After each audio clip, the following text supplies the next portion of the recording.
Hi, I'm Hillary, joining you from the Starfield again in the new year, looking to celebrate the new year by talking about how it is the Legends universe tells time, continuing the conversation on the more fundamental mechanics on how the Legends universe functions. The calendar in the Legends universe is a little specific, especially for something that is so vast and covers an entire universe with multiple planets of multiple sizes, with multiple distances from the sun.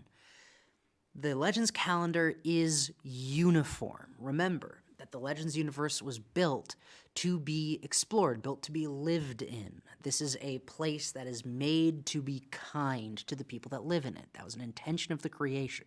That was an intention of the creator, and to help facilitate that, the creator built something that would not be discovered for a very, very long time. Effectively, a building, a structure of immense magical power.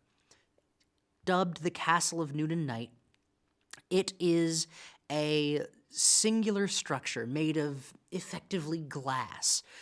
Glass, the translucency or the opacity of which determines its actual tangibility. It is a marvel of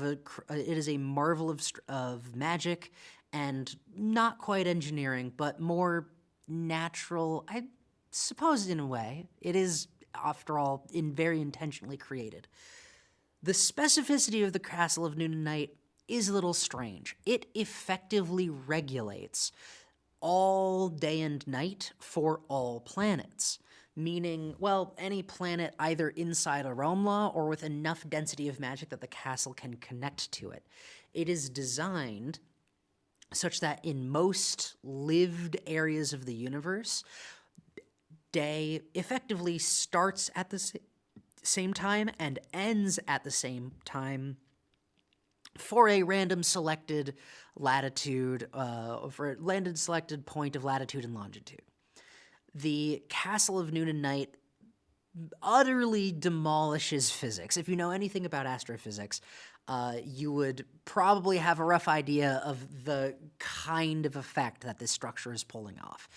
But it has several effects. Instead of just regulating something like, time, when the day stops and starts, that means that a 24-hour day is regular across the entire universe, regardless of the planet's size, mass, spin, or distance from the sun.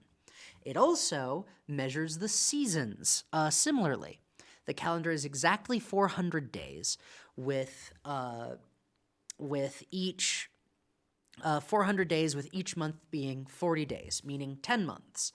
The months are named, or at least would be named. Remember that before the discovery of the castle in Noon and Night, civilizations had very little reason not to come up with whatever calendar they wanted. Even after the universe had become more cosmopolitan, even during the Age of Arcane and Mystic, the castle of Noon and Night wasn't discovered yet. They knew that day was uniform, and they knew enough about astrophysics to know that that was ridiculous, but they didn't know why it was that way. Keep that in mind. There is a sort of history to how the calendar was developed in the Legends universe, and honestly, I think that's neat, and I'd love to dive into it more later, but I am trying to keep this video short today. For right now, the rough important thing to know is that there is a moon called Catcher. The Castle of Noon and Night is on this moon. It surrounds a very, very, very vast section of space. Catcher makes a perfect circle orbit around an entire galaxy. Is a soft word. It orbits Gadon, a planet as large as 3 galaxies hooked end to end, and it also orbits the stars around it. There is a perfectly flat disk ring of 5 stars, each star with its own name.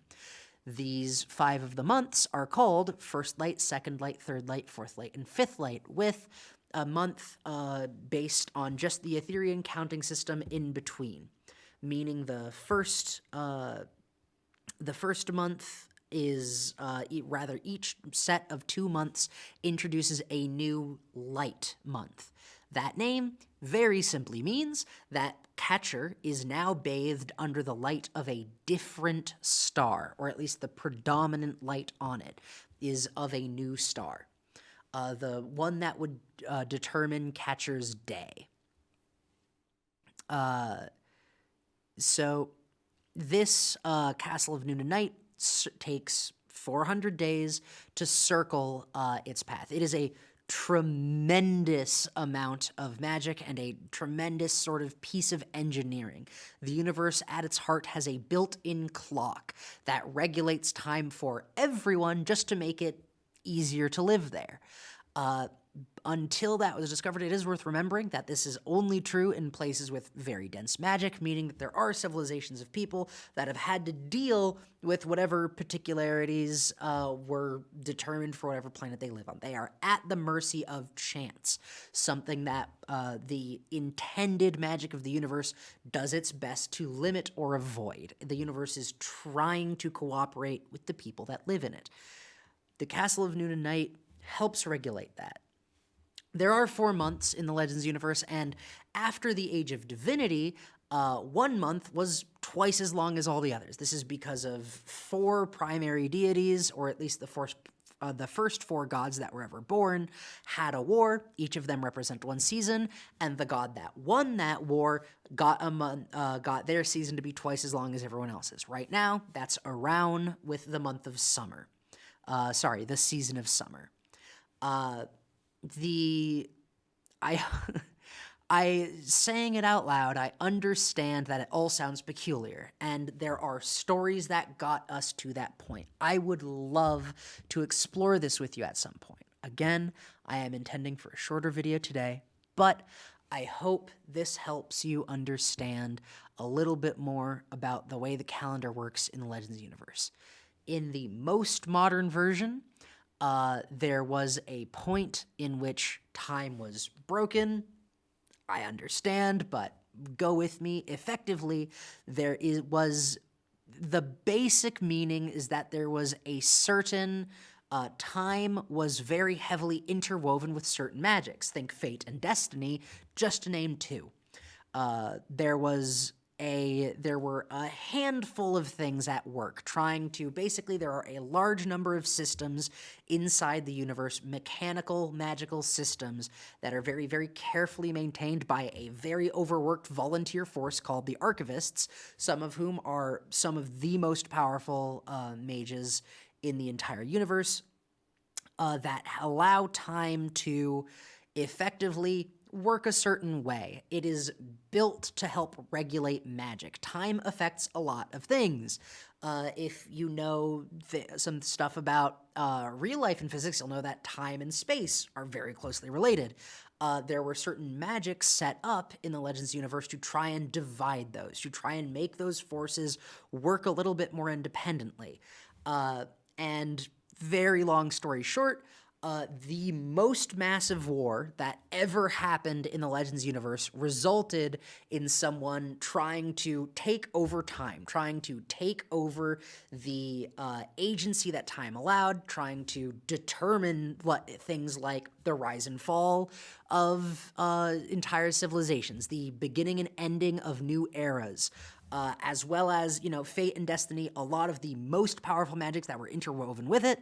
And the Allied force at that point really only had the option they were defending. They realized they were going to lose, and the only real option they had was to break it before that the person who wanted it could get there.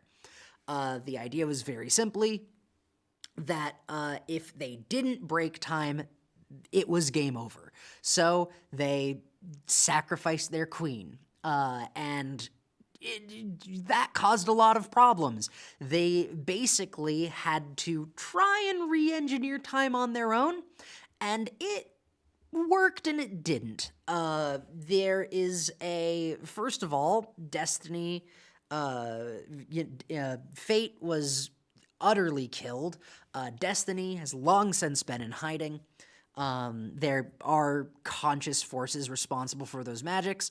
They're just not around anymore. Time travel was basically possible, but not really. It was more of a theoretical possibility that had to exist to allow for the more practical uses of certain forces. So it had to be there as a consequence of the ultimate resolution of certain forces that exist. That's gone now. There are a lot of forces in particular that simply existed as they were. To fix time, basically only the legends, the people who had transcended their design and no longer needed time to function, had to come up with a solution. And the most important understanding of that right now is the introduction of time zones. Basically, what they had to do is when time broke, it broke into many, many pieces. Think of a large pane of glass dropped on the floor. It shattered into shards, some of them too small or broken to be useful, so it couldn't simply be stitched back together.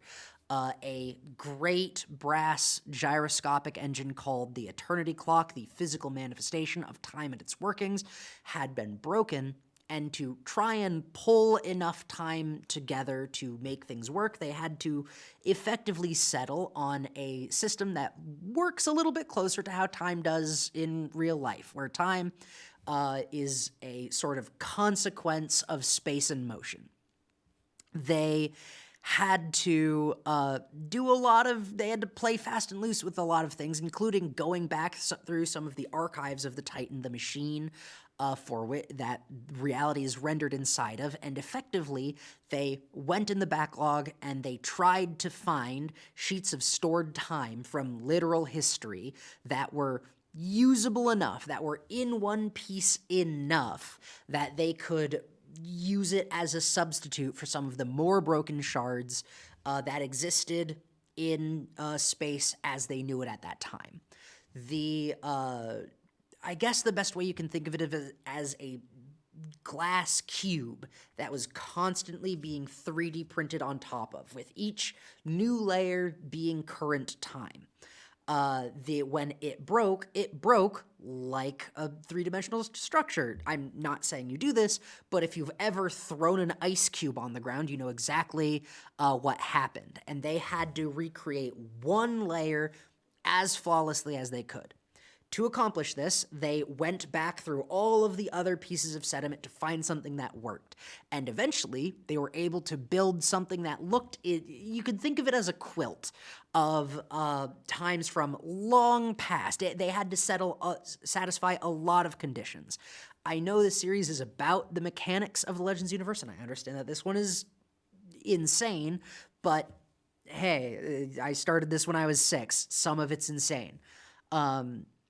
The sort of more actualized consequence is that there are the sort of regulatory ability of the Titan to keep the universe alive, to, make sure that gravity works the same way it does tomorrow as it did yesterday, to make sure that the now never becomes then, or that future and past never slip places. These are all things that have to be maintained. The universe is a very particular set of magics and systems designed by Allura to work a very exact way.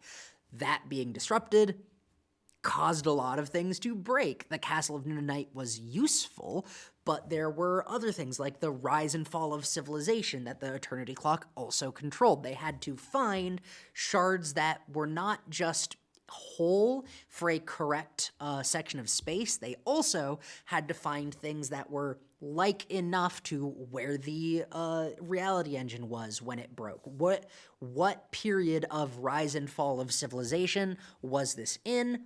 That's another dimension. That's another piece of the puzzle that has to look right enough when they were going back and pulling things out. The current result of this is that an unintended consequence of the sort of shattering of the universe and restitching of the whole thing together is that there are certain technologies for which when you enter a new shard, when you enter a new square on the quilt, if that square on the quilt doesn't know what, say, a transistor is, then transistors can't exist there. The metal components that make it up will turn to dust, and the system it is in will suddenly stop working. Magic, most magics have existed, and or magic is sort of a fluid enough substance. This is I'm sure there will be another entire episode of this. There will probably be, magic will have its own series on how that works, just because it is complicated and as important to this universe as physics is, with just as many disciplines, just as many studies, with just as many building blocks. But the resolution was effectively that certain technologies cannot exist in certain areas. There are entire civilizations who have used the effective time zones they had to literally move. They had to find powerful enough magics to either jettison stars into the right spot in space, or they had to just leave and find a new planet to live on, because if your technology doesn't work, you can't run your government. You can't, for a galactic civilization, fast communication is pretty important for anything like a centralized government. It just is. So there were a lot of sort of each realm took it a little bit differently. Revalin, for example, effectively decided that, well, they didn't need higher technologies. They were happy living off of magic, and so they actually consolidated into a time zone that relatively resembled the Iron Age, sort of late Iron Age. Think, plate mail and not, plate mail, not chain mail. Sort of late 1800s metallurgy. They still, all of their material science is still good. So just so long as you can get there in a less machined way, they could still accomplish a lot of the things that they wanted. They could still make powerful relics, or they could still design skyscrapers. It's just harder. It's just a new set of design challenges. But Revalin sees this lower time zone as an effective means of defense. If you have if you have a star fleet of warships and you fly it into the wrong sector of space, they'll all turn to dust and the army will just die in deep space. They had to create entirely new star charts. Space navigation got a lot harder, and older, less efficient methods of space travel suddenly became a lot more important. Teleportation over galactic distances is really hard. There are the economic challenges of just transporting things from realm to realm became more difficult. The universe had to adapt. And all of this happened, I'm going to say 9/10 of the way through the universe's history.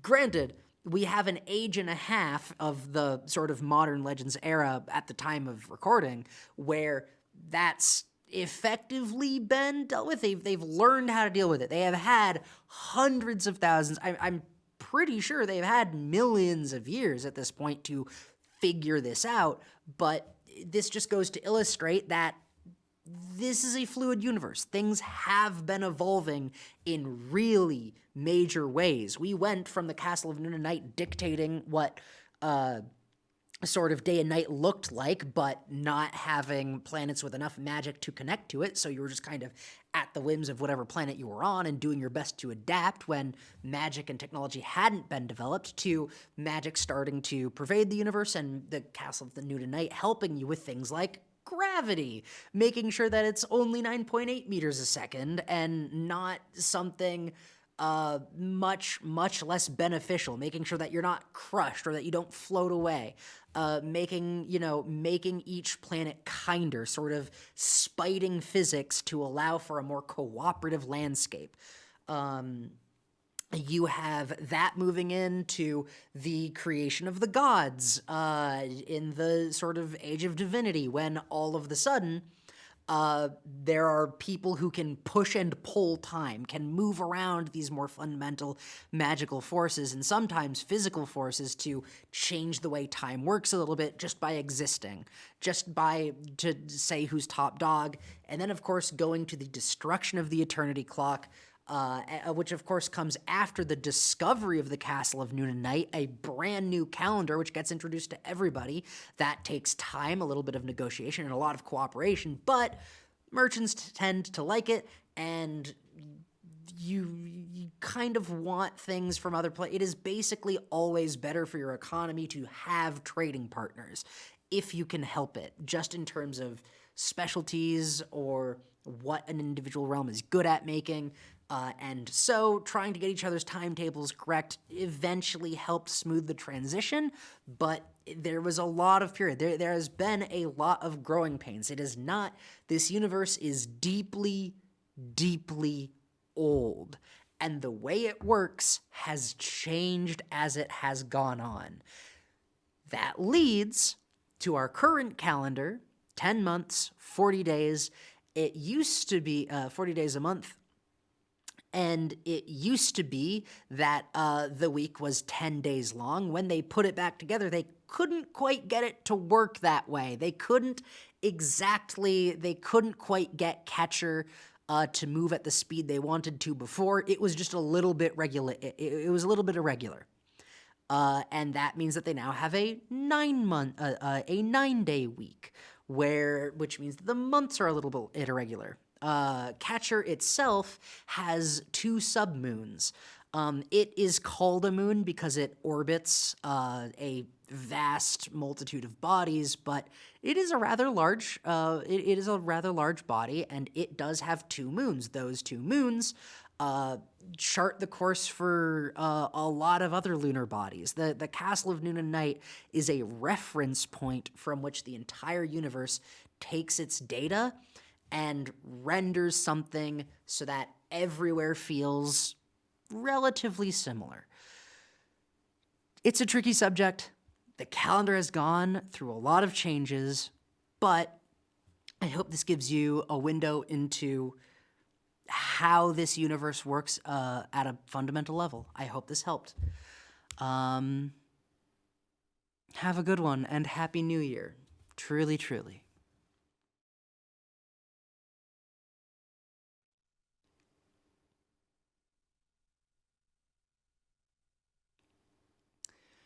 Man, I don't know if that's showing up on camera.